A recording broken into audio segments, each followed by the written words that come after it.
بسم اللہ الرحمن الرحیم۔ السلام علیکم ورحمۃ اللہ۔ 10th کلاس کی اسلامیات لازمی کے ساتھ مبین احمد صدیقی آپ کے سامنے۔ آج ہم 10th کلاس کے جو اسلامیات کی بک ہے اس کے دوسرے حصے کو پڑھنے جا رہے ہیں، جس کا تعلق احادیث مبارکہ سے ہے۔ آئیے بورڈ پر چلتے ہیں۔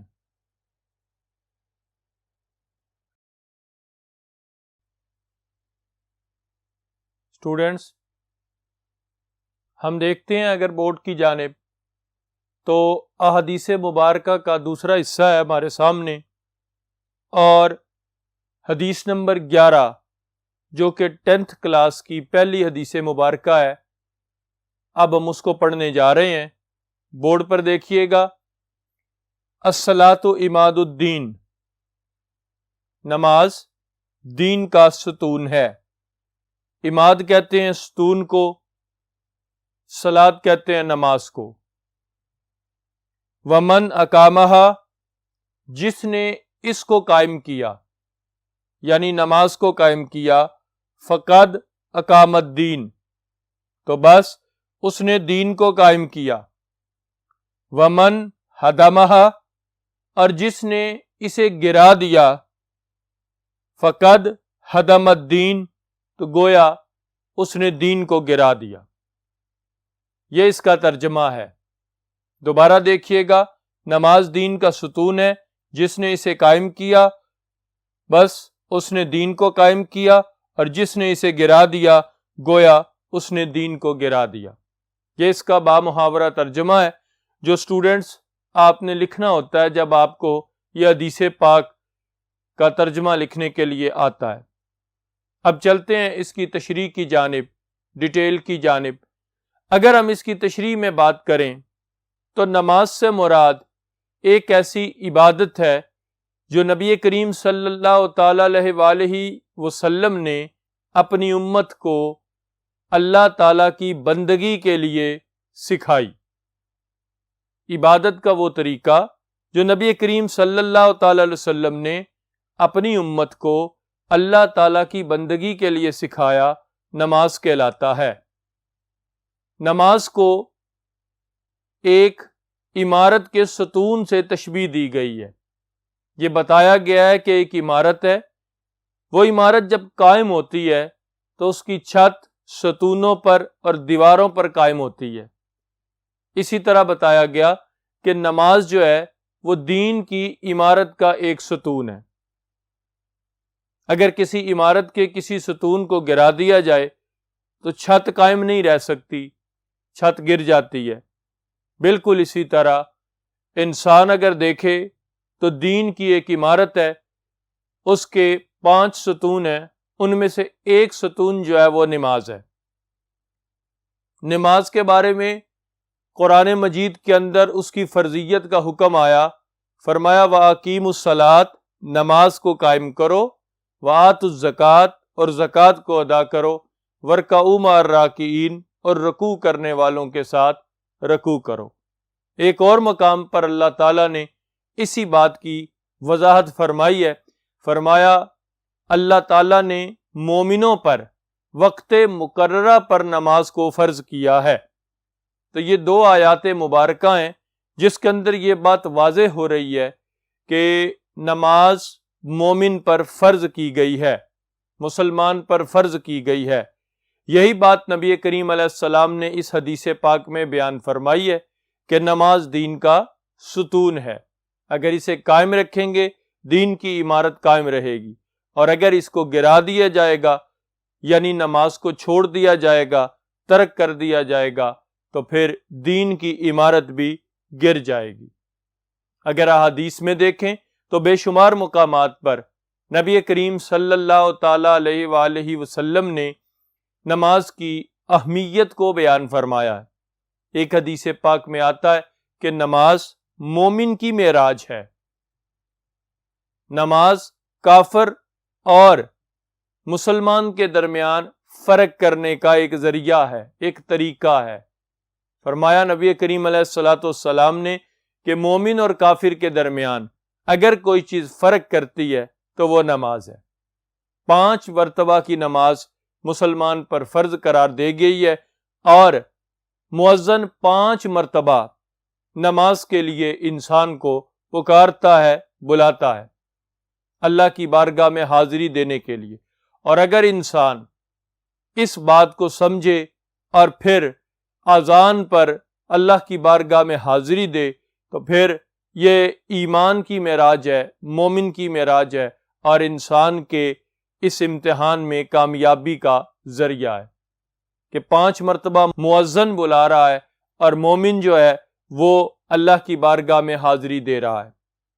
تو بیٹا یہ حدیث پاک جو ہے اس کی تشریح کے اندر جس طرح آپ کو بتایا 2 احادیث مبارکہ اور 2 آیات مبارکہ آپ کو بتائیں کہ مومن کے لیے معراج نماز مومن کے لیے معراج کی حیثیت رکھتی ہے، اور کافر اور مومن کے درمیان فرق کرنے والی چیز نماز ہے۔ اس کی ڈیٹیل میں اور اس کی تشریح میں اسی طرح اگر آپ نماز کا معنی اور معنی کے بعد 2 آیات مبارکہ اور اس کے بعد 2 احادیث مبارکہ اگر تحریر کریں گے تو ممتحن آپ کو اس کی تشریح کے پورے نمبر دے گا۔ بیٹا یہ پہلی حدیث پاک تھی، اچھی طرح اس کو ذہن میں رکھیے گا۔ آئیے اب دوسرے بورڈ کی طرف چلتے ہیں۔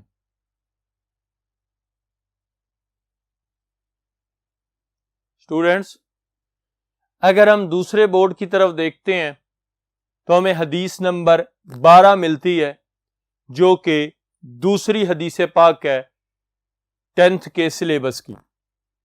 نبی کریم صلی اللہ تعالی علیہ وآلہ وسلم نے ارشاد فرمایا اذا قلت لصاحبک، اذا جب قلت تم نے کہا لصاحبک اپنے دوست سے اپنے ساتھی سے یوم الجمعاتی جمعہ کے دن انصت کہ خاموش ہو جاؤ، والامام حالانکہ امام یخطب خطبہ دیتا ہو، جب امام خطبہ دے رہا ہو فقد لغوتا پس تو نے لغو بات کی یعنی فضول بات کی۔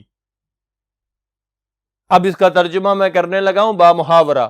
اذا قلت لصاحبک یوم الجمعاتی، جب تم نے جمعہ کے دن اپنے ساتھی سے یہ کہا انصت خاموش ہو جاؤ، والامام یخطب جبکہ امام خطبہ دے رہا ہو، فقد لغوتا تو تم نے فضول بات کی۔ اب اس کی ڈیٹیل میں چلتے ہیں، تشریح میں چلتے ہیں۔ ترجمہ کے بعد اگر اس کی تشریح کی طرف اگر ہم آتے ہیں تو ایک بات ذہن میں رکھنی ہے کہ کوئی بھی بات، کوئی بھی اہم بات اس وقت تک سمجھ نہیں آ سکتی جب تک کہ اس کو توجہ سے سنا نہ جائے۔ جب کسی بات کو بیٹا آپ غور سے توجہ سے سنیں گے پھر اس پر عمل کریں گے۔ اگر وہ سنی نہ جائے تو سمجھ نہیں آئے گی، پھر عمل نہیں کیا جائے گا۔ تو امام کا خطبہ دینا جمعہ کے دن یہ عوام الناس کے لیے نصیحت ہوتا ہے۔ اس نصیحت کو توجہ سے اگر سنا جائے گا تو پھر انسان اس کے اوپر عمل کرے گا۔ اسی لیے نبی کریم صلی اللہ تعالی علیہ وسلم نے ارشاد فرمایا ہے، یہ جو حدیث پاک ہم نے دیکھی۔ اور دوسری بات ویسے بھی گفتگو کا تقاضا یہ ہے کہ جب انسان کلام کرتا ہو، گفتگو کرتا ہو، دوسروں کے ساتھ مخاطب ہو تو پھر دوسرے اسے غور سے سنیں اور توجہ سے سنیں، پھر انسان کے بات کرنے کا مقصد بھی پورا ہو جاتا ہے۔ نبی کریم صلی اللہ تعالی علیہ وسلم نے اس حدیث پاک میں یہاں تک فرما دیا ہے کہ اگر کوئی 2 لوگ گفتگو کر رہے ہیں جمعہ کے خطبہ کے دوران تو ان کو منع بھی نہیں کرنا ہے کہ بھئی تم خاموش ہو جاؤ۔ منع کیوں نہیں کرنا؟ کیونکہ اس طرح توجہ بٹ جائے گی، اپنا دھیان مکمل خطبے کی جانب رکھنا ہے۔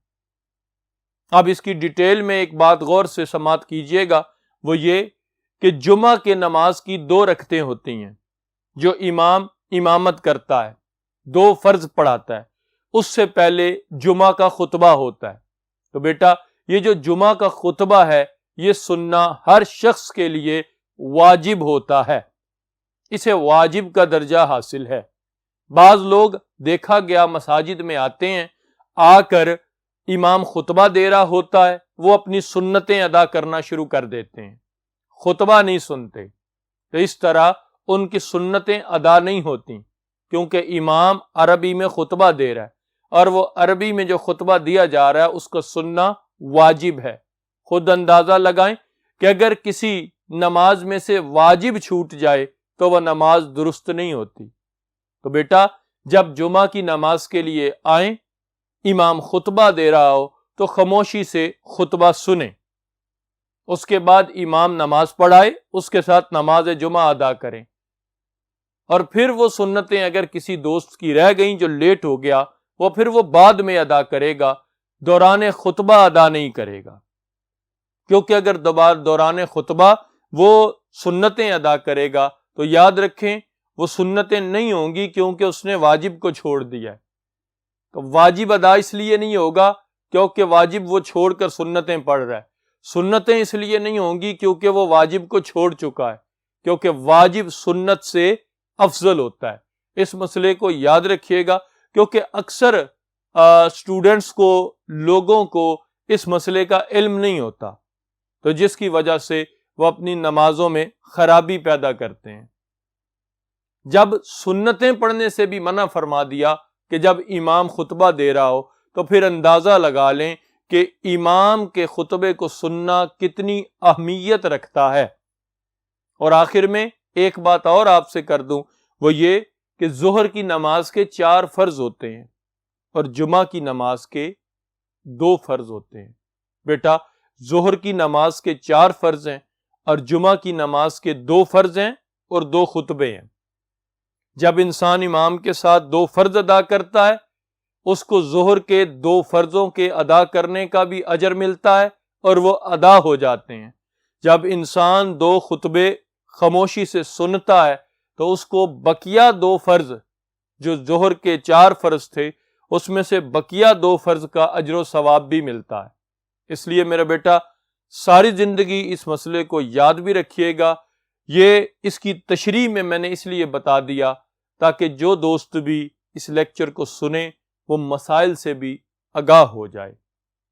بیٹا آج کے لیکچر میں ہم نے حدیث نمبر 11 اور حدیث نمبر 12 دیکھی ہے اور پڑھی ہے، اس کو اچھی طرح ذہن میں رکھنا ہے، اس کے ترجمے کو بھی اور اس کی تشریح کو بھی۔ نیکسٹ لیکچر میں نیکسٹ حدیث مبارکہ کے ساتھ پھر ملیں گے، تب تک کے لیے اللہ حافظ۔